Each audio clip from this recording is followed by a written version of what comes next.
Selamat pagi pemirsa, apa kabar Anda di pagi hari ini? Senang sekali, saya Graciela Taime dapat menjumpai Anda dalam Berita Papua.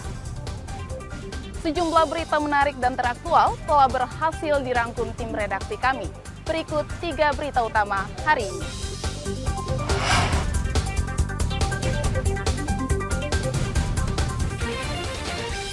Diduga karena korsleting listrik, barak prajurit di asrama Kodim Merauke terbakar. Edarkan sabu-sabu, seorang pemuda di Mimika diringkus polisi.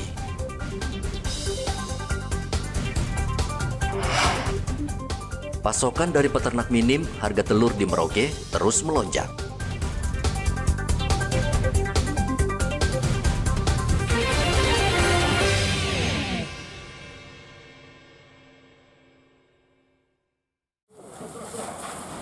Barak prajurit di asrama Kodim 1707 Merauke, Papua Selatan pada hari Sabtu ludes terbakar. Hembusan angin yang kencang membuat api begitu cepat melalap barak ini. 2 mobil damkar diterjunkan untuk memadamkan api yang terus berkobar. Belum diketahui secara pasti penyebab kebakaran ini, namun diduga kebakaran ini terjadi akibat arus pendek listrik. Ini barak, Pak. Barak. Ini barak saja. Ada berapa kamar dia? Kamarnya hanya pernah jadi 2 bagian. Oh, 2 bagian aja, Pak. Nah, kira-kira dugaannya dari apa ini, Pak? Kami belum tahu, Pak. Ini Belum tahu. karena sementara masih baru dilaksanakan pemadaman. Oh, Nanti gitu. Tapi barak ini masih digunakan? sementara kosong. Oh, sudah kosong. Sudah berapa lama kosong, Pak? Sudah hampir 1 bulanan. 1 bulan ya? Oh. Setelah 1 jam, petugas damkar akhirnya bisa memadamkan api. Tidak ada korban jiwa dalam peristiwa ini, namun kerugian mencapai ratusan juta rupiah. Muhammad Ridwan melaporkan dari Merauke, Papua Selatan.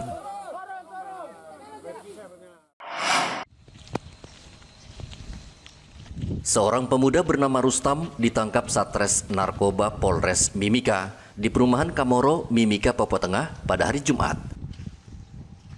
Tersangka tidak berkutik ketika polisi menemukan 30 paket sabu-sabu dan 1 buah handphone yang diduga digunakan pelaku untuk bertransaksi. Tersangka saat ini masih menjalani pemeriksaan di Mapolres Mimika untuk mengembangkan kasus tersebut. Penindakan terhadap pelaku penyalahgunaan narkotika jenis sabu, di mana terhadap pelaku saudara A telah diamankan dan ditemukan barang bukti untuk di TKP awal di SP4 jalur 4 kami temukan 1 paket narkotika jenis sabu, dan dari hasil pengembangan kami peroleh lagi ke rumah yang bersangkutan, kami lakukan penggeledahan dan kami temukan 30 paket sabu yang sudah dikemas dan siap untuk diedarkan. Dari hasil pengembangan mungkin masih ada, akan kami lakukan penindakan lagi terhadap sumber daripada sabu yang diperoleh oleh saudara A, sehingga perkara ini masih terus kami kembangkan untuk mencari siapa pemilik dan peran masing-masing tersangka. Dari keterangan tersangka kepada polisi, sabu-sabu tersebut diperoleh dari 2 orang pemuda di Lapas Mimika. Tersangka Rustam saat ini mendekam di Mapolres Mimika. Ia diancam undang-undang narkoba dengan hukuman 7 tahun penjara. Dari Mimika, Papua Tengah, Igobat Momolin melaporkan. Satgas Damai Kartens menembak mati anggota organisasi Papua Merdeka bernama Topan pada hari Jumat di Kabupaten Puncak Jaya, Provinsi Papua Tengah. Topan adalah pelaku penembakan Bribda Choisu Rumabar pada awal Desember lalu. Usai melakukan penyelidikan, polisi dibantu tentara bergerak cepat dan menemukan pelaku di Kompleks 55. Pelaku yang akan ditangkap melakukan perlawanan sehingga ia ditembak. Polres Puncak Jaya melakukan evakuasi terhadap seorang anggota kelompok kriminal bersenjata wilayah Mulia atas nama Topan Telengen, yang merupakan hasil penindakan dari gabungan personil TNI dan Polri di wilayah Puncak Jaya. KKB tersebut telah melakukan penembakan terhadap Bribda Choisu Yason Norman Rumabar, personil Polres Puncak Jaya. Jenazah Topan langsung dibawa ke rumah sakit dan saat ini sudah diserahkan ke keluarganya untuk dimakamkan. Topan bersama komplotannya pada awal Desember lalu menembak Bribda Choi Su Rumabar di kampung Lungguineri. Mereka kemudian melarikan diri ke hutan mulia. Arthur melaporkan dari Puncak Jaya, Papua Tengah.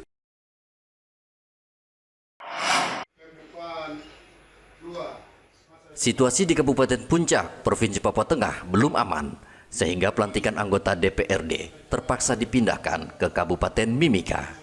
Pelantikan 24 anggota DPRD itu digelar di salah satu hotel pada hari Jumat. Ketua Pengadilan Negeri Nabire mengambil sumpah dan janji para anggota DPRD baru untuk setia kepada negara dan tidak melakukan perbuatan tercela. Penjabat Bupati Puncak, Nenu Tabuni, meminta seluruh anggota DPRD usai dilantik segera turun ke Kabupaten Puncak. Bangun komunikasi baik dengan para anggota-anggota DPR terhormat supaya kita tetap bekerja, hidupkan kota Ilaga, hidupkan kantor, segala rapat-rapat dipusatkan di Puncak, sidang-sidang semua dipusatkan di Puncak. Hari ini kita lihat di kota kabupaten rumput tinggi sana sini. Ya. Dulu manusia ramai, terus sekarang yang adalah hanya rumput. Mohon supaya kami pemerintah, kepala-kepala OPD sama-sama dengan pimpinan dan anggota DPR yang baru kita membangun Kabupaten Puncak seperti yang dulu. Dulu dalam keadaan aman, tertib kita membangun aparat TNI, Polri, pemerintah, masyarakat. Saya mengajak supaya kita benar-benar mengawal aspirasi masyarakat dan terpilihlah sebagai anggota DPR Bapak-bapak yang sudah baru saja sudah janji. Jadi suara masyarakat jangan kita main-main. Saat pelantikan sempat terjadi insiden yang mengejutkan. Ketua DPRD sementara Kabupaten Puncak tiba-tiba jatuh, diduga karena demam panggung sehingga pelantikan sempat terhenti. Rapat paripurna pengambilan sumpah janji bagi 24 orang anggota Dewan Perwakilan Rakyat Kabupaten Puncak yang berasal dari jalur pemilihan umum atau partai politik. Sedangkan untuk anggota Dewan Perwakilan Rakyat dari jalur pengangkatan otonomi khusus, berkasnya masih berproses. Kami sendiri dari Sekretariat DPRD kami sendiri siap untuk melaksanakan kegiatan di Ilaga. Tetapi memang melihat kondisi situasi di Kabupaten Puncak, khususnya di Kota Ilaga, dengan memperhatikan berbagai kondisi yang ada, maka kegiatan tersebut kami laksanakan di Kota Mimika.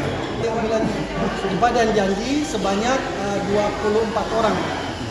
Ada satu orang anggota dewan yang belum dilantik karena beliau mengundurkan diri karena mengikuti konstelasi pemilihan bupati dan wakil bupati. Pelantikan anggota DPRD berlangsung aman dan lancar. Dari Mimika, Papua Tengah, Igobat Momolin melaporkan.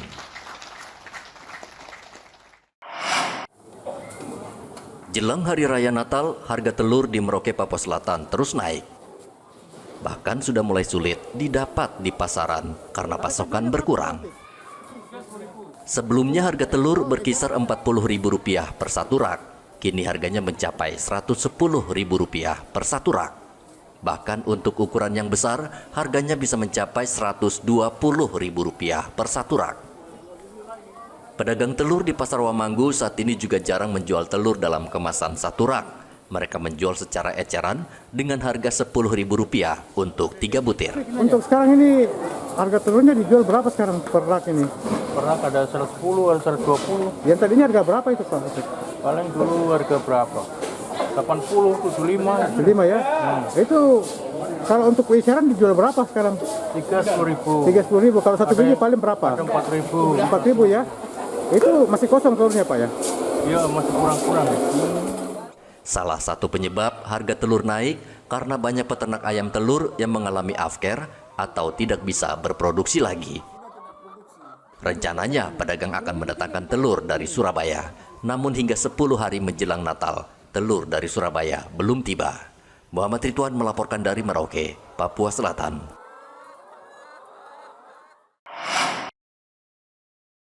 Menjelang Natal 2024 dan Tahun Baru 2025, Pos Lintas Batas Negara PLBN SCO Muara Tami Kota Jayapura mencatat antusias warga Papua New Guinea yang berbelanja di pasar perbatasan mencapai 6.000 orang. Dibandingkan dengan hari biasanya terjadi peningkatan 4.000 orang. Kepala PLBN SCO Matilda Pusung mengatakan banyaknya warga Papua New Guinea yang datang berbelanja karena harga barang di pasar SCO lebih murah dibandingkan di negara mereka. Perlintas itu kebanyakan warga negara Papua New Guinea yang berbelanja di pasar pos lintas batas negara SCO. Jadi masyarakat PNJ itu sangat bergantung. Jadi mereka itu paling banyak masuk ke Indonesia hanya untuk berbelanja. Itu 8.000 sampai 11.000 per bulan. Kalau hari pasar kita bisa, kalau hari pasar itu bisa, hari pasar itu kan hari Sabtu. Sebelumnya tuh hari pasar itu Selasa, Kamis, Sabtu. Nah sekarang hanya hari Sabtu itu bisa 2.000 lebih pelintas yang masuk dari Papua New Guinea ke Indonesia. Begitu kan, kembali lagi seperti itu. Berarti dalam sehari itu bisa 1.000 ya? 2.000. Satu hari itu hanya hari pasar 2.000 lebih. Kalau satu bulan 8.000 sampai 11.000. Upaya-upaya pencegahan mereka apa ya? Ya karena warga negara Papua New Guinea sangat bergantung ke pasar Indonesia, sehingga mereka itu hanya berbelanja saja. Jadi mereka hanya datang untuk berbelanja karena memang untuk warga negara Papua New Guinea yang mau masuk ke Indonesia itu harus punya dokumen yang lengkap. Nah saat ini dokumen yang masuk itu kita masih ada kebijakan dari imigrasi masih memberikan manifest. Manifest itu seperti helai kertas yang ada nama-nama ditulis, tapi hanya sampai untuk di pasar ya. Nah kalau untuk ke Jayapura itu wajib menggunakan paspor atau yang namanya kalau warga negara Papua New Guinea Traditional Border Card atau TBC atau Yellow Card. Kartu pelintas. Kartu pelintas, ya kartu kuning. Itu untuk warga negara Papua New Guinea yang masuk ke Indonesia. Matilda menambahkan di momen perayaan Natal dan Tahun Baru 2025, aparat gabungan TNI Polri, imigrasi dan bea cukai juga memperketat pengawasan di pos lintas batas negara Republik Indonesia, Papua New Guinea. Pengawasan untuk mengantisipasi barang ilegal seperti narkoba, minuman keras, dan senjata api. Dari Kota Jayapura, Papua, Hendra melaporkan.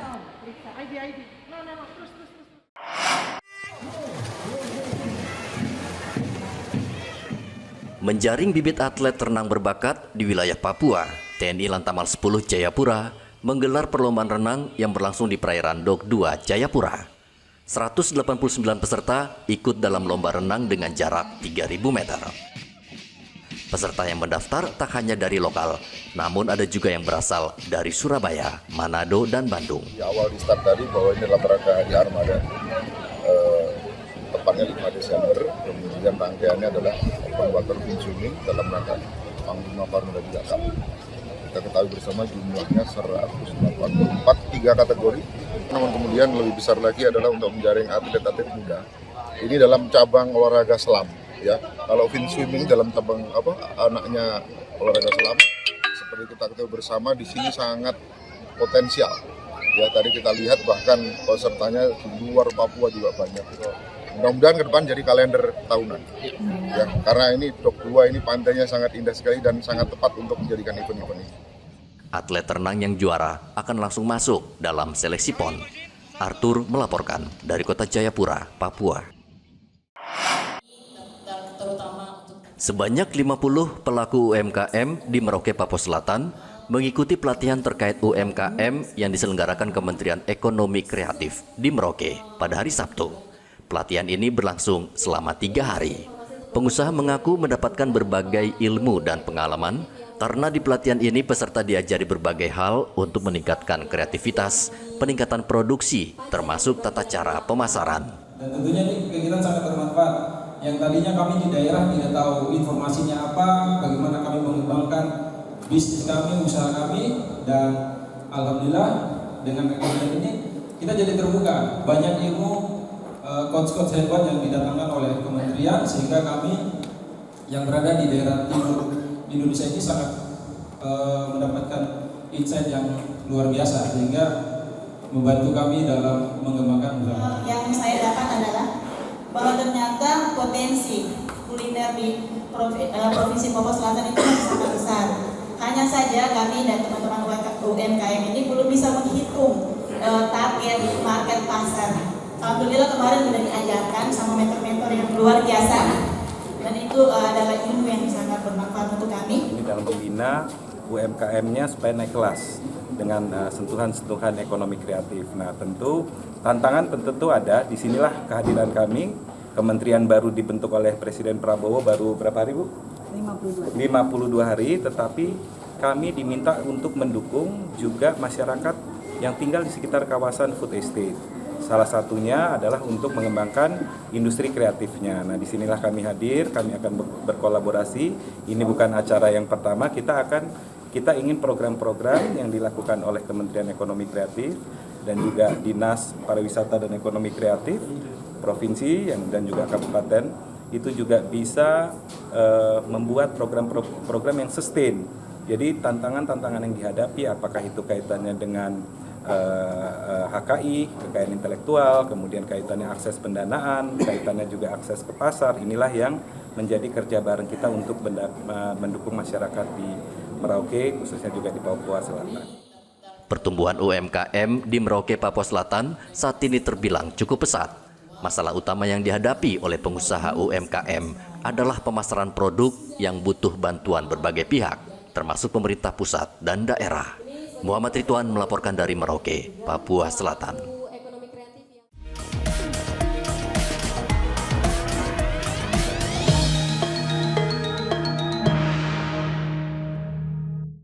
Saksi paslon 2. Oke. Proses rapat pleno terbuka rekapitulasi hasil penghitungan suara pemilihan gubernur dan wakil gubernur Papua akhirnya tuntas pada hari Sabtu. Pleno terbuka berjalan lancar, namun alot. Karena KPU harus menghabiskan waktu selama 3 hari untuk menuntaskan rekapitulasi perolehan suara di distrik Jayapura Selatan. Para pihak memperdebatkan adanya dugaan penggelembungan suara sekitar 9.000 lebih yang diperoleh salah satu paslon. Bawaslu menyesalkan kejadian ini karena terjadi di distrik yang notabene berada di wilayah kota Jayapura. Kamu orang sudah dipilih oleh negara, dilantik, disumpah. Pertanggungjawabkan. Kamu orang punya sumpah janji jabatan kepada negara. Cuma satu kota loh ini, cuma satu distrik. Kamu memporak-porandakan demokrasi di tanah Papua. Saya sabar dari kemarin. Tapi kamu orang loh. Dengan lepak, dengan buang badan, kami tidak bisa jawab. Barang sudah viral kemana-mana. Malukah sama baju yang dipakai? Malukah sama sumpah jabatan yang dipakai? 3:30 pagi di saya. Penegakan demokrasi di tanah Papua cuma satu distrik, Jayapura Selatan. Dari Aceh sampai Papua, Jayapura Selatan. Kamu porak-porandakan demokrasi di tanah Papua. Hasil pemilihan gubernur dan wakil gubernur Provinsi Papua tahun 2024 sebagaimana dimaksud dalam diktum ke-1 dan diktum ke-2 ditetapkan dan sekaligus sebagai pengumuman pada hari Sabtu tanggal 14 bulan Desember tahun 2024 pukul 06.30 WIB. Keempat, keputusan ini mulai berlaku pada tanggal ditetapkan di Jayapura pada tanggal 14 Desember 2024. Dari hasil rekapitulasi KPU Papua, pasangan Ben-Hur Tomimano dan Yermias Bisai memperoleh suara terbanyak 269.970 suara. Sedangkan pasangan Matius Fakiri dan Aryo Kurumaropen memperoleh 262.777 suara. Calon Gubernur Ben-Hur Tomimano mengatakan kemenangan ini adalah kemenangan rakyat Papua. Kemenangan ini adalah kemenangan rakyat Papua. Sebagai partai pengusung PDI Perjuangan bersama dengan Partai Kebangkitan Nasional, hanyalah simbol administratif. Kemenangan ini lahir dari suara rakyat Papua yang menginginkan perubahan, kemajuan, dan keadilan. Dan ini adalah hadiah Natal bagi seluruh rakyat Papua. Ben Hur mengimbau pendukungnya untuk tidak euforia berlebihan dan menyerahkan proses selanjutnya ke KPU Provinsi yang saat ini masih menunggu gugatan. Tim Liputan melaporkan dari Kota Jayapura, Papua. Pemirsa, informasi tadi sekaligus mengakhiri jumpa kita dalam Berita Papua. Saya Graciela Taime mewakili seluruh tim redaksi yang bertugas menyampaikan terima kasih. Selamat beraktivitas, sampai jumpa. Wanyambe.